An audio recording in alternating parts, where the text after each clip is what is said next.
கொஞ்ச காலம் காணாமல் போயிருந்தேன். விலகி விடுவதற்காக அல்ல, கொஞ்சம் வலிமை பெற்று திரும்பி வருவதற்காக. 2025ஆம் ஆண்டு என்னை சோதித்தது. கலக்கம் எழுந்தது. அதிகாலை 3 மணிக்கே பதற்றம் உண்டானது.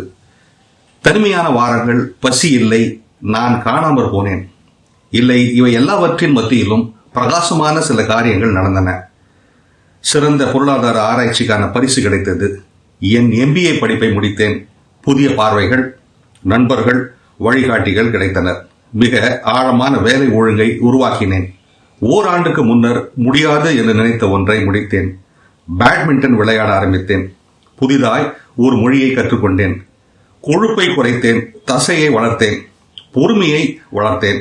இறுதியாக ப்ராஜெக்டை அறிமுகம் செய்தேன். சென்ற ஆண்டை எண்ணிக்கையோடு அல்ல, ஆதாரங்களோடு நிறைவு செய்தேன். I am ending it with the proof. இந்த அளவுக்கு நான் விழுந்தேனோ, எந்த அளவுக்கு உறுதியாக நிற்பதற்கு நான் கற்றுக்கொண்டேன். என்னோடு இருந்தவர்கள், கற்றுக் கொடுத்தவர்கள், உந்தி தள்ளியவர்கள், உள்ளுக்குள் மகிழ்ந்தவர்கள் அனைவருக்கும் நன்றி உள்ளவராயிருக்கிறேன். 2026 வருக. நிலைத்து நிற்க, உறுதியாக நிற்க, அன்புடன் நிற்க வருக. சகாரிகா சிவகுமார் இவ்வாறு கூறுகிறார். இது போன்ற சிந்தனைகளை தவறவிடாதிருக்க தமிழ் பூமர் அஃபிஷியல் சேனலை சப்ஸ்கிரைப் செய்யுங்கள்.